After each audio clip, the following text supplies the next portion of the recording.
Hi friend, hello. कैसे हैं आप लोग? आशा करती हूँ आप लोग अच्छे हैं। और देखिए, मैं न्यू ऑफिस ज्वाइनिंग की हूँ तो मैं अभी पानी पी रही हूँ क्योंकि गर्मी ऑफिस में इतना काफ़ी है कि पूछिए मत। बहुत गर्मी है, बहुत। और मेरे पास जो फ़ैन भी चल रही है ना, वो बहुत गर्म हवा दे रही है। बहुत गर्मी लग रही है। और ये देखिए, मैं आप लोग को कुछ दिखा रही हूँ। और देखिए, ये मुझे शायद कॉल करना है कस्टमर को, तो मैं थोड़ा कुछ कर लेती हूँ अभी। और ये देखिए, मुझे डायरी में नोट करना रहता है। मैं कस्टमर को कॉल लगा लेती हूँ। और ये देखिए, मुझे इस डायरी में है जो दिख रही है, इसमें मुझे नोट करना होता है।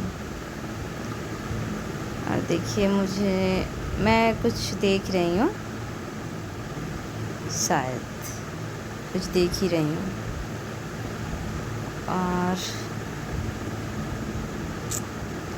और ये देखिए, मैं नोट कर रही हूँ कस्टमर का नाम, एड्रेस, मोबाइल नंबर, ताकि मुझे कॉल करना होता। और ये देखिए, मैं थोड़ा मुस्कुरा भी रही हूँ आप लोग को देखकर।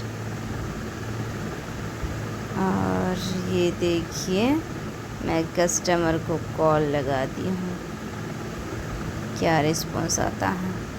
कोई रिस्पॉन्स नहीं आया। और ये देखिए, ऑफिस जो जहाँ पे मैं हवा ले रही हूँ, ये फ़ैन है।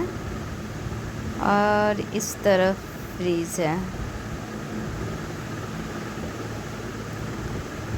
और ये इसी में मैं डायरी में नोट की थी नंबर कस्टमर का, और वो मैं देख रही हूँ। तो गर्मी काफ़ी। और अगर हमारा वीडियो अच्छा लगा तो वीडियो को लाइक कीजिए, शेयर कीजिए, कमेंट कीजिए।